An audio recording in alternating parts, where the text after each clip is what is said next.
All right, you are now tuned in to the Rotated Views podcast, episode 56. I am your host, Jimmy Lee Velez. I am here with Goose, What up? Heck, Yep. Manny, and Gabe. Yo. And we have special guest with us, Darrell Burks. And this episode is titled Home Sweet Home. In this episode, we have special guest and realtor Darrell Burks. In this episode, we discussed real estate investing, the truth about your favorite real estate reality TV show, and the competitiveness of real estate industry. We talk about the importance of negotiation skills, advice for people looking to get involved in real estate, and we wrap the episode up with quotes from Anthony Hitt and Andrew Carnegie. So there you have it, folks. How we like to kick things off is from a definition from dictionary.com, and we define the term realtor: a person who works in real estate business and is a member of the National Association of Real Estate Boards, or one of its constituent boards, and abides by its code of ethics. All right, fantastic. So since we have Darrell Burks with us on the line, live with us, Darrell, can you please give us a brief bio and explain who you are and what you do? Okay, sure. I am a realtor here in the South Florida area, primarily located in Miami, and I've been doing this for 20 years now, since 1999, well, almost 20 years, since 1999. What I do is I sell and I represent sellers and buyers of real estate in my area, and also I do a huge rental business. I moved to Miami about 20 years ago. I moved here from Chicago, Illinois. The weather was much nicer here, and the real estate market is interesting here because South Florida changes all the time, and you meet people from all over the world. That's fantastic. Nice. So the real estate business, right? It's a highly competitive profession. And your Yep, website, sure is. DarrellBurksHomes.com, states that you sold over $200 million worth of real estate. How in the world did you do Oh, it? that's awesome. Well, it's like getting on the phone. It's like any sales thing. You get on the phone and you knock on doors. And I'm on the phone every morning for a couple hours. Then I'm out knocking on doors. And what I do is I try to meet people and convince them that I am the realtor for them to get their property sold, rented. And also I have a lot of buyers coming in on my website that are looking for properties, and I'm the one to find them the property. And that's it. That's what you do, and you do it every single day. You have to be consistent. So being consistent in, fulfilling the need and, creating that kind of that want out of the buyers. That's fantastic. That's good salesmanship, right? Did you take any classes? Well, I mean, I took classes. I went to real estate school, and the biggest real estate school here in South Florida is called Gold Coast Real Estate. And I went to real estate school, and then after I graduated from real estate school, you continue to do education. You go through training, and you go through training all the time. So and the training is not just going to class. The training is what your company offers that you're affiliated with, and also a lot of the training you get is online now from blogs and trainers throughout the world. That's fantastic. And I know the real estate industry, just like every other industry, is constantly changing. I know in my profession, you have to constantly keep up with, they call it continuing education things. And since we're talking on a topic of education, so you attend seminars provided by your companies and all the associations that you're involved with? Yes, I do. I mean, I probably attend a training or a seminar at least once a month. Wow. Because the market changes all the time. And we have a lot of new construction and a lot of new neighborhoods that are being created. So in order to stay on top of that wheel, I have to go to some type of seminar or some type of training every month to be relevant in the marketplace. So in these networks, I'm sorry, in these seminars that you attend, I'm sure there's a lot of networking that goes on. In a lot of industries, there's the good old boys club. Is that happening in real estate? Kind of like the secret societies of real estate, or is that just a myth? No, it's not. That's not it at all. Because the market is very competitive, and way the real estate market is organized here in South Florida and probably throughout the state of Florida, is that you are the last. It's all about contacts. Yeah. And the contacts out there are new people coming into the area all the time. So you have to figure out how to capture them. And like I just said, the way I capture them is, making the phone calls, knocking on the doors, doing social media, big on social media, very big on social media. That's fantastic. So it's a perfect example of people who are stagnant. It doesn't matter if you're a veteran. That's not going to get your sales. And sure, maybe your name will, reel in a couple deals, but staying relevant and constantly, I guess, sharpening your tools is really going to get you to be the most relevant realtor out there. And that's what people want. They want someone who's actually going to sell, not only just sell their home. Anyone could sell their home, right? Yeah. I can sell your home too. It'll take me 5 years, but I'll sell it. Yeah. You want someone who's going to get it in and out, right? Is that right? Or yeah. And the thing about it is that you have to be aggressive, and you have to convince that once you make that contact, that you are the person who can get it sold. And being knowledgeable about the property and about the neighborhood, that is a key factor. It sounds like it, and you sound like the person who someone would go to, considering I visited your website and you have on there several $1 million properties. I mean, how do you I mean, one of them was like an $8 million property. So, I mean, how are you landing these? Are you landing these exactly how you're saying, by just going out there? Exactly. I mean, it's a matter of picking up the phone every day, every morning, and making a phone call. And if I can't get to them through the phone, it's walking right up to the door, knocking on the door, and introducing myself and trying to generate a relationship with that owner. This is the way it's done. There's no other way of getting around it. There's no magic pill. What I appreciate about your website is that it featured rental properties as well as properties to buy. You had this crazy range, and when me and my wife were in the market, the realtor that we use also sold $1 million home a week before, and we purchased a home in the low six figures of a house, and she treated us like if we were millionaires. How do you maintain, or do you treat all your Yeah, I treat everyone the same. I mean, tonight I got a lead off of a gentleman that's moving from New York to Miami, and he just wants $1,000 a month place to rent because he's getting a job here. Right. And I treat him just as the same if I had a call from like I just had one. I just had a call from a $2 million customer from China. I treat both of them the same, exactly the same, because I just believe that I'm here. This is a service business, so I'm here to service whoever wants to buy, rent, or sell real estate, and the number doesn't matter. I'm here to do as many transactions as I can. That's my personal goal, is to do as many transactions as I can. And the money comes, and the dollars come after that. That's fantastic. Yes.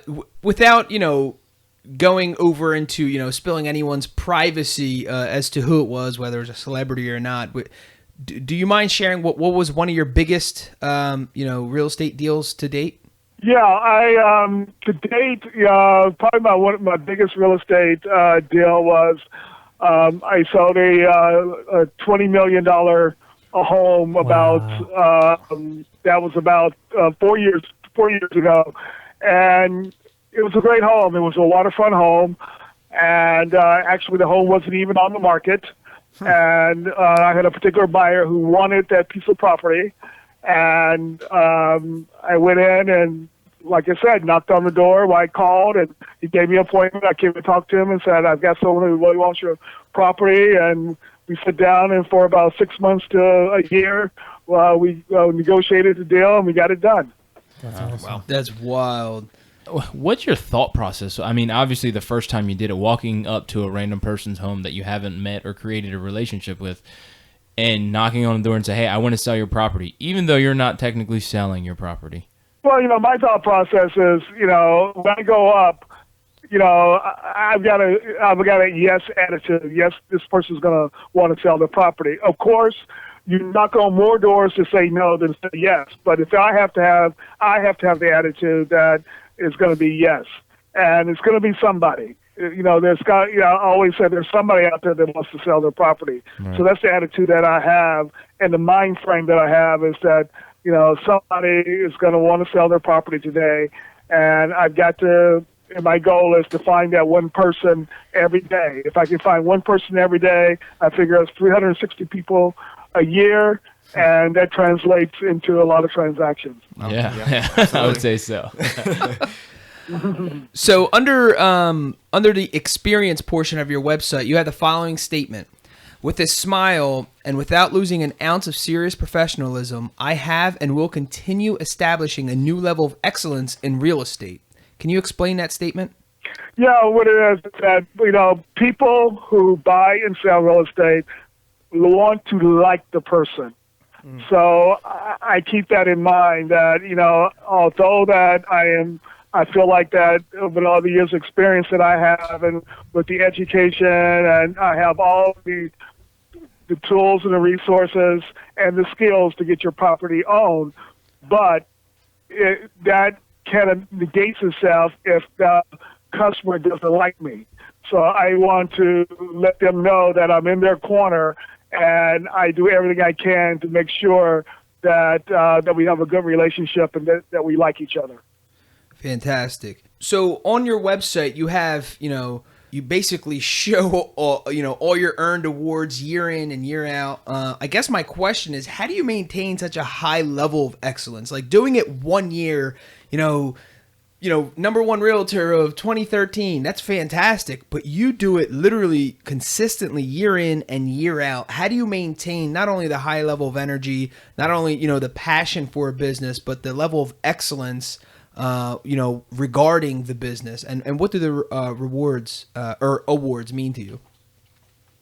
Well, I mean, the award is a byproduct. It's the award comes because of the number of transactions I do and the sales volume that I do, and basically the award is a byproduct of that. And to consistently do that is that I wake up every morning with a goal. There's not a morning that I will wake up with a goal. And as I mentioned beforehand, one of my goals is to get an appointment with someone who wants to buy or sell or rent real estate. And it's every single day, that I get up and I do that. I do have to, I try to take 1 day off a week, but even that day off, if somebody contacts me and wants to buy and sell real estate, I'll put down, whatever I'm doing and attend to that matter. So it's setting a goal every single morning when you wake up, and that's how I maintain it. And I get a mind frame in the morning. I have affirmations in the morning that what I'm going to do for that day, and then I stay with that frame of thought throughout my day until I go to bed at night. Have dinner and go to bed at night. That's awesome. So we all know, not regardless of what business you're in, it's not all flowers and butterflies. What's the hardest thing about real estate that may be something that people don't know or understand? I see people all the time on social media saying, "Oh, I just became like a realtor. My life is about to change," but It's not that easy. We all know. Well, the realists know it's not that easy. So what, in your opinion, what's the hardest thing for you about real estate? I think the hardest thing is because this is such a competitive field, is convincing the consumer that I'm there for them, and that I'm here to make a smooth transaction, and to convince them of that. and then also educate them in the process, because reality TV is kind of hurt us in a way. It's because it's sound bites, and although the methods that they portray is true, but the time frame can be much longer, and the stress between the buyer and seller can be much greater than is portrayed. So it's kind of convinced the buyer and seller the reality that we're going to make a smooth transaction, but there will be from time to time difficulties, but that's what I'm here for. Yeah, so since you touched upon it, these shows like $1 Million Listing, they do make real estate look fairly easy. It just looks like they get in a couple arguments, and that's that. And even those arguments make it seem like that was just for the show. Yeah. Aside from what you just said, because they just provide us with sound bites, how else are they, providing a disservice to the viewers? Well, some people say it's a disservice, and what I don't really think it's a disservice, because it does heighten to know that real estate, our economy is based on real estate. Mm-hmm. So the TV reality shows, it's a service to us, but the disservice that you were bringing up may be, like I said, is the simplistic version that is portrayed on TV. It's like anything that you see in a drama, or you only get sound bites, you only get clips, and it's a process. In reality, it's a process. Now, in a couple of these shows, there's I see these realtors. I don't know if this is just something for the show or what, because it's not my background, obviously. But what you said, there is the service that it provides, because it does kind of give a behind the scenes look at what realtors go through, even if it may be, like a blown up, exaggerated view, like a dramatization of it. Yeah, or the little bit of added drama. But there's some stuff that we never got to see before, right? Unless you're a realtor or you're in the business, you never got to see that. So, in that, I seen some of the realtors reach out to their contacts, their personal contacts, whether it's email or phone contacts, for selling properties. Is that a normal technique, or is that something that's exaggerated on television? Yeah, well, it is. It's a normal technique. I mean, we live in a very high-paced world, and people are very, very busy. So it's email, it's text, it's phone calls, and believe it or not, it's very little phone calls, because people are so busy that they rather receive email and text as a form of communication and going back and forth than a phone call, because it interrupts, whatever their busy day is entailed. So email, text, and like I said, even social media. Using the features in social media to stay in contact with your clients. It's imperative. You just couldn't do your business unless you used that. Darrell, I have a question for you. I mean, you started in '99, and I'm assuming, the internet was just kind of in its infancy, and you've kind of lived through in your career the evolution of the internet. How has that changed real estate from when you first entered the game? It's a complete change. It's a complete change. When I started real estate, you had a cell phone, and then you had you sat at your desk with a computer, and that's basically the two things that you had. But now you're mobile. You're completely mobile. Right. So the cell phone has changed now, and now it's a smartphone. And then you have your iPad, because people, if you're taking a buyer around, and for example, if they ride by a house and they said, I like that house, I can immediately say, let me look it up and let me find out, and maybe we can knock on the door and go in and see if the owner wants to sell it. I mean, things are that different now. Everything is really mobile. Everything is, you don't sit at your desk anymore.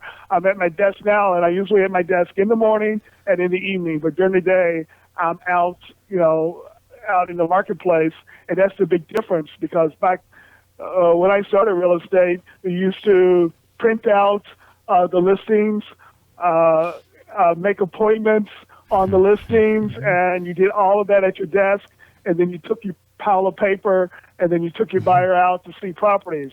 These days, you take your iPad and your smartphone, and then you hit the streets, and that's much different. And then you have the access to even doing comparative market analysis on a particular property you're interested in. You do everything, in your hand with that customer versus that downtime when he said, okay, let's go back to the office and let's do the numbers. There's no more going back to the office.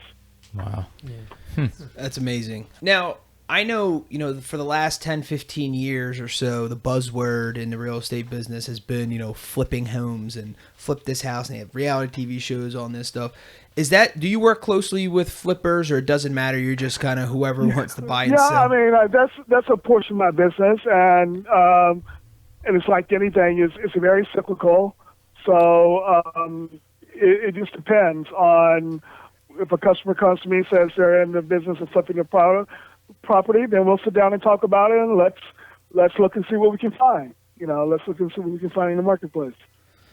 Now, on your website, you state that you have strong negotiation skills. What's the secret to having that? I know earlier you had mentioned, you are providing a service, but when you do talk about, convincing the people, the buyers or sellers to let them know that you are their guy, what's the secret to that? It's all about, the personal connection. We're still a people business. No matter, technology is not going to replace what we do as far as building confidence and letting the customer know that not only do we have the skills and the experience, but it's having that personal connection with them. So I think that's the key. It's honesty and listening and providing the service that the client wants. That's interesting because I just basically attended a somewhat seminar today, and we were talking about communication. And part of communication, it was talking about a lot of people think that communicating is effectively conveying your message, but that's just half of it. The other half is effectively listening to what the message is being told by your counterpart. So it's interesting that you said that the listening aspect, that right there is going to help sell. Yeah, because if you the best way to contour it towards that person is to obviously find out what they actually need. Exactly. So I know you, as you just mentioned, you've dealt with tons of buyers and sellers over the year. Could you give us any horror stories or extremely difficult people you had to work with? Anything that comes on the top of your mind? Well, I mean, there's always difficult people, but, I think the most difficult thing is if it's difficult, it's because a client is something else is happening in their life. Yeah. And, of course, they're going to throw it on the first person in front of them, and you're handling the largest asset that they have, most likely. So anything that's happening in their life is going to be channeled through this transaction that you're working on or trying to work on with them. And talk about, it's not really a horror story because I really know what's going on there. Only thing about it, it can make, you just you don't take it personally. So I really don't have any horror stories. The only horror stories that may occur is when you have two parties who made an agreement and then they tend to break that agreement. Then that becomes a horror story. Yeah. So what they kind of initially said they would agree to something, and then when it transpires, they kind of back out. Yeah, exactly. What? And it's really not a horror story for me. It's really a horror story for them. And and it's unfortunate, but there's always a resolution. How is it usually the buyer or the seller that usually backs out in your experience? It could be 50-50. Okay. It's not particularly, yeah. Oh, wow. So, with all the, the ups and downs kind of we're talking about, How does one stay passionate for nearly 20 years? And what's your favorite part about real estate? Well, I stay passionate about because you have to love the whole aspect of what real estate is. Real estate is finding property, homes, investment property, and enjoy the aspect of what it is. You like homes, I like condos.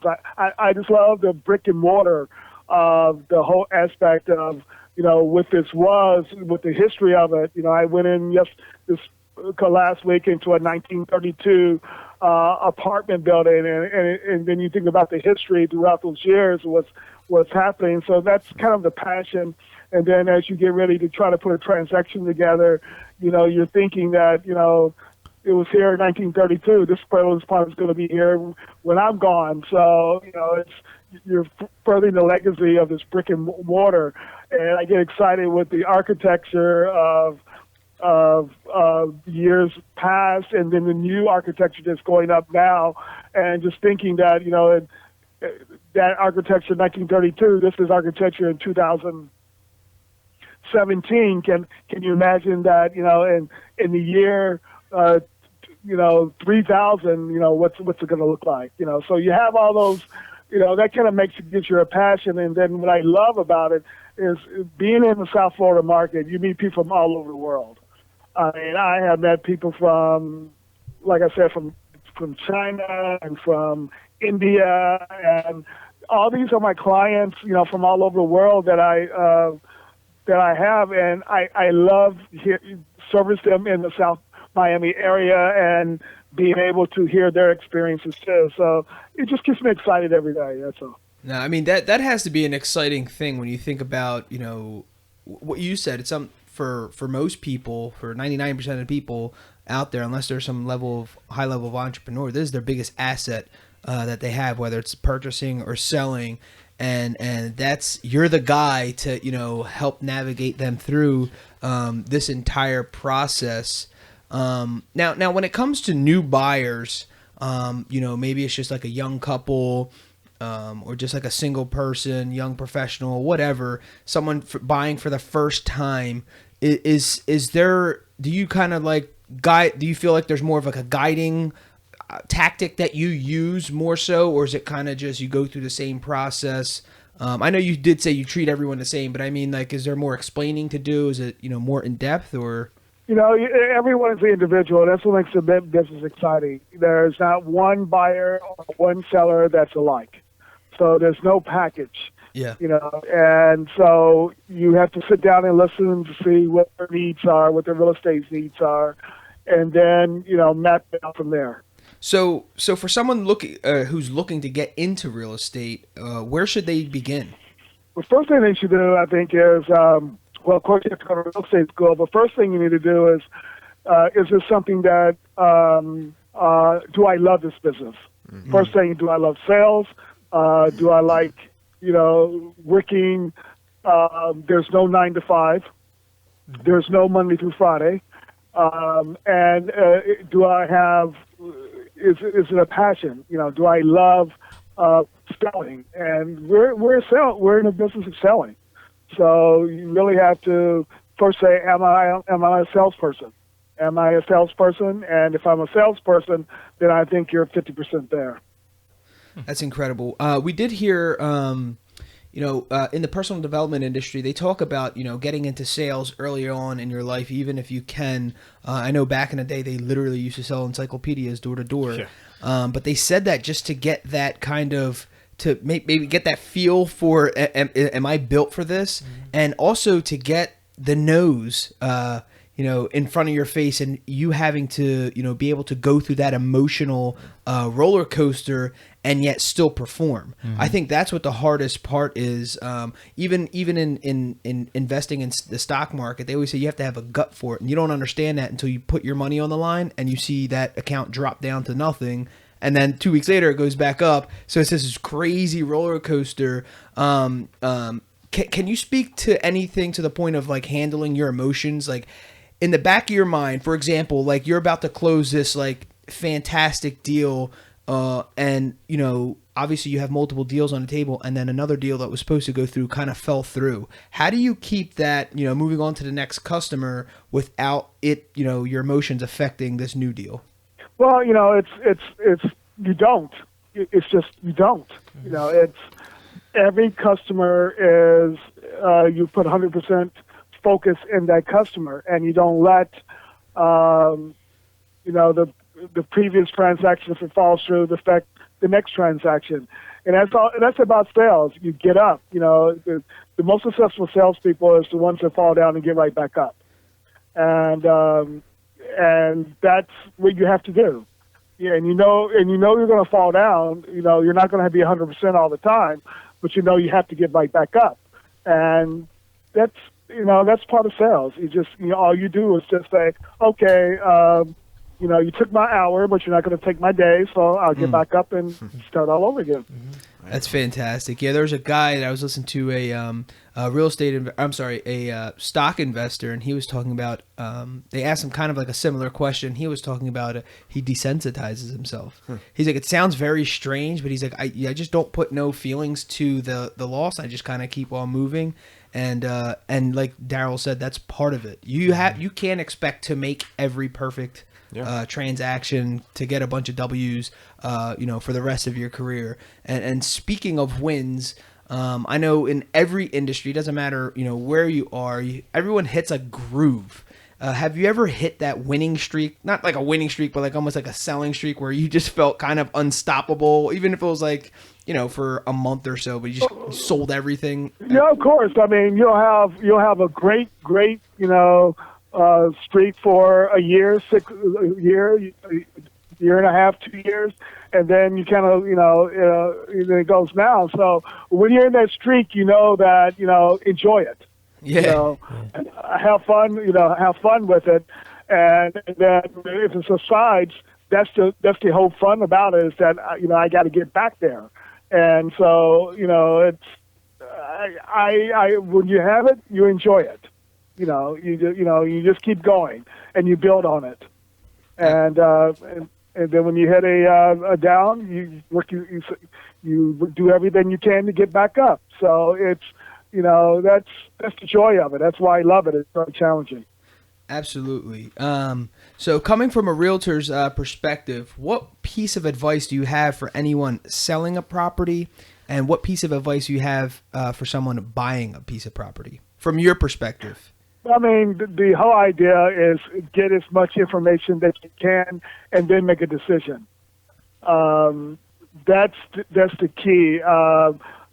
Indecision is a recipe for not making a good investment or buying a home. You get as much information from your realtor. Take your realtor's advice and then make a decision. Fantastic. So as a realtor, as you kind of touched upon it, you try to take a day off and kind of stepping away from the whole real estate thing to kind of clear your mind. What are some activities or some things you kind of do to de-stress, I guess, and kind of get away from it as much as possible? Obviously, you have to do your job, but is there anything that you do to decompress is the word I'm looking for? Well, I mean, I'm a big reader. I love to, I like to cook. I like to take strolls on the beach. I like to cycle. I like to buy a bicycle. So those are some of the things that I do. I mean, everybody has something, but I really like to bicycle, and I like to read. Reading is one of my pleasures. I mean, when I get a day off, I just spray my stuff in a book. That's awesome. Do you have like a favorite, topic or a favorite book that you would like to recommend to us? I read different books all the time. Right now, I picked up a great book. Trying to think, because I read about 4 or 5 books at a time. I have open. I'm just thinking now. Probably the best book I'm reading now is by Jack Canfield. It's called The Success Principles, And I really like that. I really like it. I'm in the middle of it, and it's a great book. That's a fantastic book. So with that being said, what's next for Darrell Burks? I mean, what's the next 5 years look like for you? You know, what's the future have in store? Well, the next 5 years is Miami has moved into the high luxury properties, and we're beginning now to work in a market that's just it's. I never thought Miami would ever get there, but we're selling 48, 58, $100 million, $150 million homes, and I really want to. That's what I see myself doing in the next 5 years. Wow. Is selling those type of homes to those high net worth individuals, and I'm looking forward to it because it's going to stretch me, and also gets me to introduce to people that I never thought I would ever get to meet. So that's what I see myself doing in the next 5 years. Nice. That's awesome. I know this is just a random question. It just popped to my mind when you said, those crazy numbers. I know one day I was like what they call a dream building. So I went on a website and looking for like the most expensive homes, for around where we live. And it didn't really get that pricey, obviously. But the biggest one, I think it was like a $10 million home. And just to ask you, what have you ever sold a house that came with like another luxury? Because one of the house that I found that it came, it was a $10 million house. It also came with his or her Bentleys. Was there anything? And those are two cars. So was there? Yeah, it was absurd. The people couldn't take the cars with them. So this, it was like a luxury. I don't know how they, how that transaction transpired or anything, but they were moving to like an island or something where they didn't need it. Or they couldn't take them. I don't know what it was, but they were retiring, and the house came with two Bentleys. It was like a blue and a black Bentley. Did you ever sell a house that came with like an additional luxury? With a additional luxury thing? Like a boat or something random? Like why would how would? I mean, no. I mean, that's what I want to do the next 5 years is to sell something that has that. I really never have sold anything with. The most luxury things that I have ever sold is a home that had an elevator for in the garage, and I thought that was kind of cool. Whoa, that is awesome. I wasn't going to expect that. It was like elevator's cool, and then he said garage. I'm like, whoa. So the car would lift up to the second level of the home. So wow. I thought that was pretty cool, but. That I see some crazy stuff going on now, so I'm looking forward to see where this luxury market is going to go. That's fantastic. And that being said, we got to stay connected because I want to hear some success stories. So we'll definitely have you back on. But before we let you go, how can people contact you and connect with you, especially if they're moving to the Miami area or already in the Miami area and looking for a realtor? How can they connect with you? They can connect with me by, they can call me. My number is 305-898-8198, and that's a text number too. You can text to, and I always answer my phone calls and my texts within 24 hours, or they can reach me on my website at darrellburkshomes.com. Beautiful. Thank you so much. All right, so we like to end our episode with two quotes. The first one is by Anthony Hitt, and it goes, "To be successful in real estate, you must always and consistently put your client's best interests first. When you do, your personal needs will be realized beyond your greatest expectations." Wow. And the second one is by Andrew Carnegie. 90% of all millionaires become so through owning real estate, which I thought was fantastic. So, Darrell Burks, thank you so much for joining us. We do appreciate your time, your expertise, your knowledge. It was absolutely a delight to have you on and to get a realtor's perspective on the real estate market. It was awesome. Okay, thank you so much. All right, Darrell, we'll talk to you. Bye-bye. All right, there you have it, Home Sweet Home. In this episode, we have special guest and realtor Darrell Burks. In this episode, we discuss real estate investing, the truth about your favorite real estate reality TV show, and competitiveness of the real estate industry. We talk about the importance of negotiation skills and advice for people looking to get involved in real estate. We wrap the episode up with quotes from Anthony Hitt and Andrew Carnegie. Awesome. Guys, thanks again for joining us. The Rotated Views podcast was produced for self-development purposes. Huge shout out to our sponsors. This episode is brought to you by the Blessed Lifestyle brand. That is BL3SSED.com. Also sponsored by the Motivation Files Unleashed. This motivational mixtape will be your fuel for success. Available on all platforms. Guys, don't forget to visit the website, JimmyLeeVelez.com. Follow us on Facebook and Instagram at Rotated Views. If you have any inquiries or questions, email us at info@JimmyLeeVelez.com. On behalf of myself and the rest of the crew, we wish you massive success. Stay blessed.